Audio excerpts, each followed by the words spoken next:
तो दोस्तों, आज की कहानी की शुरुआत हजारों साल पहले से होती है, जब अंतरिक्ष से एक विशाल मीटियोराइट तेजी से पृथ्वी की ओर बढ़ता हुआ आता है और जोरदार धमाके के साथ जमीन पर गिरता है। इसी तबाही के बीच उस मीटियोराइट के अंदर छिपा हुआ एक अजीब और रहस्यमय जीव बाहर निकलता है। जैसे जैसे समय बीतता है, वो जीव धीरे धीरे पृथ्वी की सतह पर खुद को ढालने लगता है। आसपास की तेज आग और गर्मी उसके शरीर को नुकसान पहुंचाने के बजाय उसे और भी मजबूत और विकसित बना देती है। धीरे धीरे उसके शरीर से लंबे लंबे टेंटिकल्स निकलने लगते हैं, जो उसे और भी खतरनाक बना देते हैं। अब वो सिर्फ जिंदा ही नहीं रहता, बल्कि सक्रिय होकर अपने आसपास की चीजों को निगलना शुरू कर देता है और सबसे पहले वो आसपास की चट्टानों को अपना शिकार बनाता है। समय के साथ ये रहस्यमयी जीव और भी शक्तिशाली होता जाता है, लेकिन फिर कहानी एक लंबी छलांग लगाते हुए सीधे साल 1976 में पहुंचती है। साल 1976 में एक पत्रकार, जो एडवेंचर का शौकीन होता है, घने जंगलों में घूमते हुए जंगली जानवरों की तस्वीरें ले रहा होता है। लेकिन तभी उसकी नजर अचानक एक पुरानी और रहस्यमयी गुफा के दरवाजे पर पड़ती है। जिज्ञासा उसके अंदर हावी हो जाती है और बिना ज्यादा सोचे समझे वो उस गुफा के अंदर कदम रख देता है, ये जाने बिना कि वो किस खतरे की ओर बढ़ रहा है। गुफा के अंदर पहुंचकर उसे दीवारों पर प्राचीन चित्र दिखाई देते हैं। साथ ही उसे छत और दीवारों पर चिपचिपा पदार्थ भी नजर आता है। उसे कुछ अजीब निशान भी दिखते हैं, जैसे कोई चीज रेंगते हुए वहाँ से गुजरी हो। वहाँ कई अंधेरे रास्ते और सुरंगें होती हैं, लेकिन वो उस दिन अंदर ज्यादा नहीं जाता और वापस घर लौट आता है। फिर अगले दिन वो अपने डायरी में बनाए गए नक्शे के अनुसार फिर से गुफा में जाता है। इस बार वो सुरंग के अंदर आगे बढ़ता है, लेकिन वहाँ पहुंचकर वो डरने लगता है, क्योंकि उसे जगह जगह पर इंसानों की हड्डियां बिखरी हुई मिलती हैं। लेकिन तभी अचानक उसे आसपास कहीं से हल्की हल्की रेंगने की आवाज सुनाई देती है। ये सुनकर उसका दिल जोर जोर से धड़कने लगता है। वो तुरंत अपनी टॉर्च उस दिशा में घुमाता है और जैसे ही रोशनी वहाँ पड़ती है, सामने वही भयानक और रहस्यमयी जीव नजर आता है। उस पल के बाद क्या हुआ ये कोई नहीं जानता। अब ये घटना वहीं खत्म नहीं होती, बल्कि एक अनसुलझा रहस्य बनकर समय के साथ दब जाती है। फिर करीब 50 साल बाद कहानी वर्तमान समय में पहुंचती है, जहां हमें एक लड़की की आवाज सुनाई देती है, जो बताती है कि वो आदमी उसका दादा था, जो बिना कोई निशान छोड़े गायब हो गया था। इस घटना ने उसके पूरे परिवार को तोड़ दिया और उसकी माँ एलिस गहरे सदमे में चली गई थी। अब वो लड़की, जिसका नाम ओलिविया है, बड़ी हो चुकी है, लेकिन उसके मन में अब भी वही सवाल घूम रहे होते हैं। आखिर उसके दादा और माँ के साथ सच में क्या हुआ था? सच्चाई जानने की चाह उसे चैन से बैठने नहीं देती। तभी उसे अपनी माँ की पुरानी डायरी मिलती है। जब वो उसे पढ़ती है तो उसमें लिखा होता है कि उसकी माँ ने भी उसके पिता के गायब होने की सच्चाई जानने की कोशिश की थी और उसी रहस्यमयी गुफा तक पहुंची थी। ये पढ़कर ओलिविया और भी ज्यादा बेचैन हो जाती है, क्योंकि अब ये साफ हो जाता है कि उसकी माँ भी उसी रास्ते पर चली थी और फिर कभी वापस नहीं आई। इसी उलझन और डर के बीच ओलिविया अपनी दोस्त एनाबेल से इस बारे में बात करती है। तब एनाबेल उसे सलाह देती है कि वो इस रहस्य को सुलझाने के लिए अपने कुछ दोस्तों की मदद ले। पहले ओलिविया थोड़ा हिचकिचाती है, लेकिन बाद में वो अपने दोस्तों को बुलाने का फैसला करती है। इसके बाद ओलिविया अपने करीबी दोस्तों ईथन, निक, नेली और रूबेन को इस मिशन के लिए साथ लेती है। ये सभी पहले से ही उस इलाके और गुफा से जुड़ी रहस्यमयी घटनाओं के बारे में रिसर्च कर चुके होते हैं। इसी दौरान उन्हें पता चलता है कि एक प्रोफेसर उनकी मदद कर सकता है, जिसने ओलिविया के दादा के रहस्यमयी गायब होने पर एक आर्टिकल लिखा था। यही सोचकर पूरा ग्रुप उस इलाके की तरफ निकल पड़ता है जहां वो प्रोफेसर रहता था। लंबे सफर के दौरान एक सुनसान रास्ते पर उन्हें एक लड़की अकेली खड़ी दिखाई देती है। हालात को देखकर वे अपनी गाड़ी रोकते हैं और उसे लिफ्ट देने का फैसला करते हैं। उस लड़की का नाम एशली होता है। एशली इंटरनेट पर फेमस है और अलग अलग जगहों पर घूमकर मजेदार वीडियो बनाती है। वो बताती है कि वो एक ऐसे किले की तलाश में है जिसे लोग भूतिया मानते हैं। लेकिन जब उसे ओलिविया और उसके दोस्तों के मिशन के बारे में पता चलता है, तो वो भी उनके साथ जाने का फैसला कर लेती है। गाड़ी में बैठकर ओलिविया उसे बताती है कि ये सफर सिर्फ एडवेंचर नहीं है, बल्कि वो अपने माता पिता के गायब होने की सच्चाई जानना चाहती है। ये बात सुनकर एशली और भी ज्यादा दिलचस्पी लेने लगती है। इसके बाद सभी लोग अपने पहले स्टॉप पर पहुंचते हैं। वे गाड़ी से उतरते हैं, अपना सामान और खाने पीने की चीजें लेते हैं और एक केबिन की तरफ बढ़ते हैं। ये केबिन एक कैंप साइट पर बना होता है, जो एडवेंचर करने वाले लोगों के लिए है और एक छोटे से गांव के पास स्थित है। जैसे ही वे वहां पहुंचते हैं, एशली अपने सोशल मीडिया के लिए वीडियो बनाने में लग जाती है। वहीं दूसरी तरफ ओलिविया चुपचाप बैठकर सोचने लगती है कि वो असल में यहाँ क्यों आई है। तब उन्हें पता चलता है कि पास में ही एक लोकल बार है, जहाँ वे आराम कर सकते हैं और शायद प्रोफेसर के बारे में कुछ जरूरी जानकारी भी जुटा सकते हैं। थोड़ी देर सोचने के बाद सभी इस बात पर सहमत हो जाते हैं और उस बार की ओर जाने का फैसला करते हैं। जब वे बार में पहुंचते हैं तो अंदर बैठे गांव के लोग उन्हें ध्यान से देखने लगते हैं, जैसे वे बाहरी लोगों पर शक कर रहे हों। तभी बार की मालकिन मिसेस मैरी उनके पास आती है और उन्हें सर्व करती है। वो हल्की मुस्कान के साथ, लेकिन जिज्ञासा भरे अंदाज में उनसे पूछती है कि वे लोग यहाँ किस काम से आए हैं। इस पर ईथन बिना घुमाए फिराए सीधे मुद्दे पर आता है। वो उससे प्रोफेसर हैरिसन के बारे में पूछता है और यह भी बताता है कि वे लोग एक खास गुफा तक पहुंचने के लिए जानकारी ढूंढ रहे हैं, क्योंकि उनका मकसद उस जगह से जुड़े एक पुराने रहस्य की सच्चाई जानना है। मैरी ये सुनते ही गंभीर हो जाती है और कहती है कि प्रोफेसर उन्हें ऐसे बेवकूफी भरे काम में कभी मदद नहीं करेगा। लेकिन ईथन बार बार उसे जानकारी लेने की कोशिश करता है। तभी पास में बैठा एक आदमी बीच में बोल पड़ता है और सख्त लहजे में कहता है कि वे लोग मैरी को परेशान करना बंद करें। मैरी फिर भी शांत रहते हुए कहती है कि उसे कोई परेशानी नहीं है, लेकिन वो उन्हें चेतावनी देती है कि वे उस गुफाओं से दूर रहें और अपनी हड्डियों को वहीं रहने दें जहां वे हैं। लेकिन जब वे उसकी बात को नजरअंदाज करने लगते हैं तो मैरी उन्हें एक पुरानी कहानी सुनाती है। वो बताती है कि सदियों से लोग कहते आए हैं कि उस गुफा में एक खतरनाक राक्षस रहता है जिसे बोन गार्डियन कहा जाता है, और जो भी वहाँ जाता है वो कभी वापस नहीं लौटता। लेकिन उसकी ये बात सुनकर ग्रुप के कुछ लोग हंस पड़ते हैं। ये देखकर वहाँ बैठा एक आदमी भड़क जाता है और गुस्से में उन्हें तुरंत वहाँ से चले जाने को कह देता है। अब माहौल बहुत तनावपूर्ण हो जाता है। तब एनाबेल बीच में बोलती है और सबको असली वजह बताती है कि वे यहाँ क्यों आए हैं। वो ओलिविया के दादा और माँ के गायब होने की पूरी कहानी सामने रख देती है। जैसे ही वो आदमी ये सब सुनता है, उसका रवैया धीरे धीरे बदलने लगता है और आखिर में वो उन्हें प्रोफेसर का पता बता देता है। अब उनके पास अगला सुराग होता है, इसलिए वे बिना समय गवाए वहाँ से निकल पड़ते हैं। और कुछ ही देर बाद सभी लोग प्रोफेसर हैरिसन के घर पहुँच जाते हैं। वे दरवाजा खटखटाते हैं और उसे आवाज देते हैं। थोड़ी देर बाद हैरिसन दरवाजा खोलता है, लेकिन उसके हाथ में एक हथियार होता है। वो सख्ती से कहता है कि वो किसी की मदद नहीं करेगा और उन्हें वहाँ से जाने को कहता है। इतना कहकर वो वापस अंदर जाने के लिए मुड़ जाता है, लेकिन तभी आखिरी उम्मीद के तौर पर ओलिविया उसे अपना सरनेम बताती है। ये सुनते ही हैरिसन को उसके दादा की याद आ जाती है और उन्हें अंदर आने की इजाजत दे देता है। फिर सभी लोग टेबल पर बैठ जाते हैं और माहौल अचानक गंभीर हो जाता है। तभी प्रोफेसर हैरिसन गहरी आवाज में उनसे कहता है कि चाहे वे किसी भी वजह से यहाँ आए हों, उन्हें उन गुफाओं में जाने का विचार तुरंत छोड़ देना चाहिए। वो साफ साफ बताता है कि अब तक जो भी वहाँ गया है वो कभी वापस नहीं आया। उसकी बात सुनकर भी ग्रुप के कुछ लोग पीछे हटने को तैयार नहीं होते। वे प्रोफेसर के पुराने आर्टिकल्स का जिक्र करते हैं जिन्हें लोग अक्सर नजरअंदाज कर देते थे। वे कहते हैं कि अगर वे गुफाओं में जाएंगे तो या तो असली सच्चाई सामने आएगी या फिर ये साबित हो जाएगा कि ये सब सिर्फ डराने वाली कहानियां हैं। लेकिन असली समस्या ये होती है कि उस इलाके में कई गुफाएं हैं और उन्हें ये नहीं पता कि सही गुफा कौन सी है। वे बताते हैं कि उन्होंने पहले ही काफी रिसर्च कर ली है, लेकिन सही रास्ते की जानकारी सिर्फ प्रोफेसर के पास ही हो सकती है। ये सुनकर हैरिसन और भी बेचैन हो जाता है। उसे डर लगता है कि अगर उसने कुछ बताया तो वो अनजाने में इन सब की मौत का जिम्मेदार बन जाएगा। इसी बीच ओलिविया को अचानक एहसास होता है कि हैरिसन उसकी माँ को भी जानता था। वो उससे सीधे पूछती है और हैरिसन दुख भरी आवाज में बताता है कि उसकी माँ भी यहाँ आई थी और बिल्कुल इसी तरह जिद कर रही थी जैसे अब ये लोग कर रहे हैं। ये सुनकर माहौल और भारी हो जाता है, लेकिन फिर भी रूबेन आगे बढ़कर प्रोफेसर पर दबाव डालता है। वो कहता है कि वे सब मिलकर खुद को संभाल सकते हैं। हैरिसन अब भी चुप रहता है, लेकिन तभी ओलिविया अपनी माँ की डायरी उसके सामने रखती है। डायरी को ध्यान से देखने के बाद हैरिसन समझ जाता है कि अब ये लोग किसी भी हालत में रुकने वाले नहीं हैं। उनकी जिद और सच्चाई जानने की चाह उसके सामने साफ नजर आ रही होती है। लेकिन उन्हें कुछ बताने से पहले वो एक पुरानी वीडियो टेप निकालता है और कहता है कि पहले वे ये देखें। वो टेप चलाता है जिसमें ओलिविया के दादा अपनी यात्रा रिकॉर्ड करते हुए नजर आते हैं और धीरे धीरे गुफा के अंदर जाते दिखते हैं। वीडियो के अंदर का दृश्य जितना आगे बढ़ता है उतना ही डरावना होता जाता है। तब अचानक रिकॉर्डिंग के दौरान कुछ ऐसा होता है जिससे ओलिविया के दादा घबरा जाता है। इससे पहले कि वो कुछ समझ पाते, एक खतरनाक चीज उन पर हमला कर देती है और वीडियो वहीं अचानक खत्म हो जाता है। वीडियो का इस तरह खत्म होना सभी को हिला देता है, लेकिन ईथन को इसमें कुछ गड़बड़ लगती है। उसे शक होता है कि शायद ये पूरी सच्चाई नहीं है। तब प्रोफेसर हैरिसन वीडियो को थोड़ा पीछे करता है और ठीक उसी पल पर रोक देता है जहां हमें एक डरावना जीव साफ नजर आता है। उस एक झलक को देखकर सभी के चेहरे पर डर साफ दिखाई देने लगता है। कमरे में एकदम सन्नाटा छा जाता है। अब उन्हें यकीन होने लगता है कि उन गुफाओं में सच में कोई खतरनाक जीव मौजूद है। लेकिन ईथन अब भी मानने को तैयार नहीं होता। वो कहता है कि ये सिर्फ पुरानी कैमरा रिकॉर्डिंग की खराबी भी हो सकती है। उसकी बात खत्म होते ही फिर से कमरे में खामोशी फैल जाती है और उसी खामोशी के बीच प्रोफेसर हैरिसन धीरे धीरे अपनी बात शुरू करता है।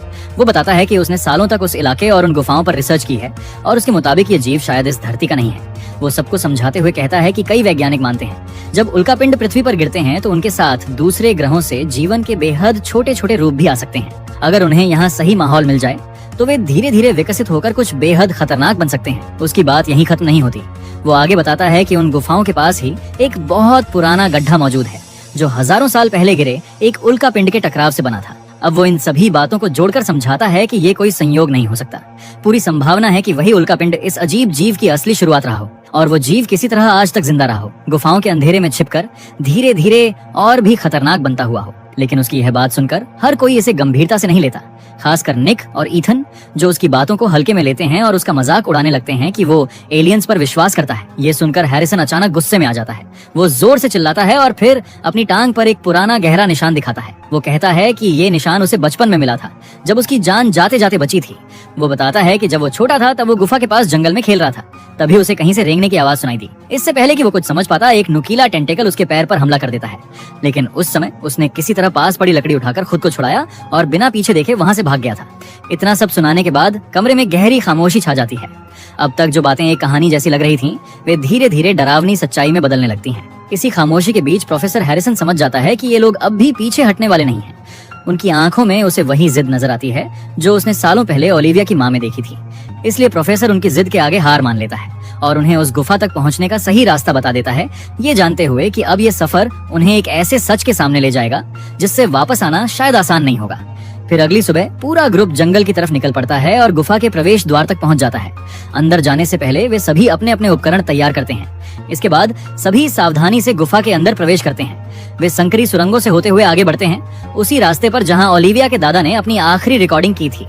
हर कदम पर उन्हें ऐसा महसूस होता है जैसे कोई उन्हें देख रहा हो, लेकिन फिर भी वे हिम्मत जुटाकर आगे बढ़ते रहते हैं। उसी समय गुफा की दीवारों पर रूबेन और नेली को एक अजीब सा चिपचिपा पदार्थ दिखाई देता है। पहले तो वे उसे सिर्फ किसी गंदगी या फंगस जैसा समझते हैं, लेकिन जब वे उसे ध्यान से देखते हैं तो उन्हें कुछ अलग सा महसूस होता है। रूबेन तुरंत अपना छोटा पोर्टेबल माइक्रोस्कोप निकालता है और उस सैंपल को करीब से जांचता है। जैसे ही वो उसे देखता है वो चौंक जाता है, क्योंकि वो कोई साधारण पदार्थ नहीं बल्कि सच में एक जिंदा जीव होता है जो हल्की हल्की हरकत कर रहा होता है। फिर वो उस सैंपल को अपने बैग में रख लेता है। इसके बाद पूरा ग्रुप फिर से आगे बढ़ना शुरू करता है और गुफा के अंदर और गहराई में जाने लगता है। लेकिन तभी एशली अचानक रुक जाती है, क्योंकि वो इस खौफनाक जगह को अपने कैमरे में रिकॉर्ड करना चाहती थी। बाकी लोगों को इस बात का अंदाजा ही नहीं होता, इसलिए वे बिना रुके आगे बढ़ते जाते हैं। अब जैसे ही एशली रिकॉर्डिंग शुरू करती है, उसे अचानक ऊपर से कुछ गिरने जैसी आवाज सुनाई देती है, मानो पत्थर या मलबा नीचे गिर रहा हो। वो घबराकर ऊपर देखती है और उसी पल उसका शरीर डर से जाम हो जाता है। इससे पहले कि वो भाग पाती, एक टेंटिकल वाला खतरनाक जीव उस पर हमला कर देता है और उसे घसीटते हुए गुफा की गहराई में ले जाता है। उधर बाकी ग्रुप को इस सब का कोई अंदाजा नहीं होता।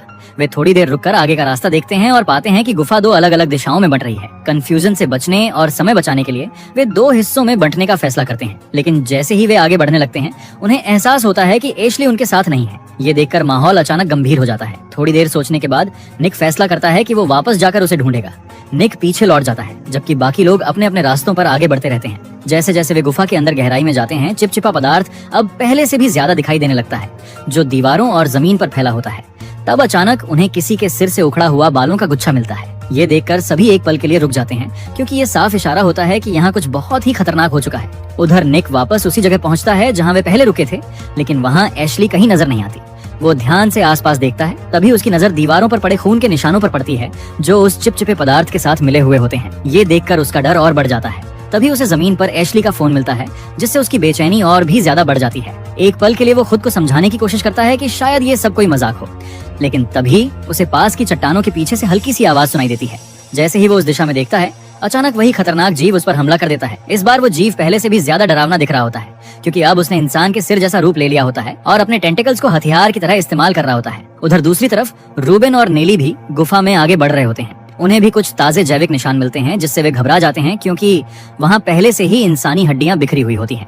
तभी अचानक पूरी गुफा जोर से हिलने लगती है। उसी समय नेली के पीछे एक बड़ा नुकीला टेंटेकल निकलता है, जो कुछ पल के लिए उसके साथ शांत व्यवहार करता है। नेली उस अजीब चीज से प्रभावित हो जाती है और जिज्ञासा में उसे छूने के लिए आगे बढ़ती है, लेकिन जैसे ही वो करीब जाती है, ऊपर की चट्टानों से कई टेंटिकल्स बाहर निकल आते हैं और उसे पकड़कर खींच लेते हैं और कुछ ही सेकंड में वो भी मारी जाती है। ये सब देखकर रूबेन डर के मारे भागने लगता है। उसे यकीन ही नहीं होता कि उसने अभी क्या देखा, लेकिन उसका भागना भी उसे बचा नहीं पाता, क्योंकि अचानक गुफा की दूसरी सुरंगों से फिर वही टेंटिकल्स निकलते हैं और इस बार वे सीधे रूबेन पर हमला कर देते हैं। रूबेन छूटने की पूरी कोशिश करता है, लेकिन उनकी पकड़ बहुत मजबूत होती है और धीरे धीरे वो भी उस खतरनाक जीव का अगला शिकार बन जाता है। उधर बाकी लोग कुछ आवाज सुनते हैं और रुक जाते हैं। ध्यान से सुनने पर उन्हें समझ आता है कि ये मदद के लिए पुकार है, इसलिए वे तुरंत उस दिशा में भागते हैं और दूसरी सुरंग में जाकर आगे बढ़ते हैं। वहाँ उन्हें रूबेन मिलता है, जो बुरी तरह घायल होता है, लेकिन किसी तरह बचकर निकल आया होता है। जब वे आसपास देखते हैं तो उन्हें ऊपर अजीब से ऑर्गेनिक कैप्सूल दिखाई देते हैं। ऐसा लगता है कि ये उस मुख्य जीव के बच्चे हैं जो अभी विकसित हो रहे हैं। डर और बेचैनी के बीच वे सभी वहाँ से बाहर निकलने का रास्ता ढूंढने लगते हैं। चलते चलते वे एक बड़ी जगह पर पहुँचते हैं, जो उस मुख्य जीव का ठिकाना लगता है। वो जगह एक घोंसले जैसी होती है, जो पूरी तरह से जैविक चीजों से बना होता है, जैसे इंसानों और जानवरों के पुराने शव, जिन्हें उस जीव ने शिकार बनाया था। अब तक ईथन को भी यकीन हो जाता है कि सच में यहाँ कोई भयानक राक्षस मौजूद है। वो तुरंत अपने कैमरे से वहाँ की तस्वीरें लेने लगता है, ताकि ये सबूत के तौर पर दुनिया के सामने दिखाया जा सके। लेकिन अचानक वो भयानक जीव फिर से उनके सामने आ जाता है और उनके ऊपर रेंगते हुए गुजरने लगता है। लेकिन इस बार एक अजीब बात सामने आती है कि उसे उनकी टॉर्च की रोशनी से डर लग रहा होता है। ये देखकर ओलिविया तुरंत समझ जाती है और सबको कहती है कि अगर वो जीव फिर दिखे तो उसकी तरफ तेज रोशनी डालें, ताकि उसे दूर भगाया जा सके। इसके बाद वे सभी दूसरी दिशा में आगे बढ़ते हैं और गुफा से बाहर निकलने का रास्ता ढूंढने लगते हैं। लेकिन चलते चलते उन्हें एशली के पैर का एक हिस्सा मिलता है। ये देखकर सभी बुरी तरह डर जाते हैं और जल्दी जल्दी वहाँ से आगे बढ़ते हैं। अब किस्मत से उन्हें आगे एक बाहर निकलने का रास्ता मिल जाता है। वे मुश्किल से चढ़ाई करते हुए गुफा से बाहर निकलते हैं। गुफा से बाहर निकलने के बाद उन्हें एहसास होता है कि रात होने वाली है, इसलिए ईथन जल्दी से आगे बढ़ता है और बाहर छोड़ा हुआ सामान लेने जाता है, जबकि बाकी लोग घायल रूबेन के साथ रहते हैं। सामान देने के बाद ईथन नेटवर्क सिग्नल ढूंढने के लिए दौड़ता है, ताकि मदद के लिए कॉल कर सके। जैसे ही उसे सिग्नल मिलता है वो प्रोफेसर हैरिसन को फोन करता है और जल्दी जल्दी बताता है कि वे सही थे। वे गुफाएं कोई सामान्य जगह नहीं है, बल्कि एक खतरनाक जीव का विशाल घोंसला है। ये सुनकर हैरिसन उससे सबूत मांगता है ताकि वो पुलिस को दिखाकर तुरंत उनकी मदद करने वहां आ जाए।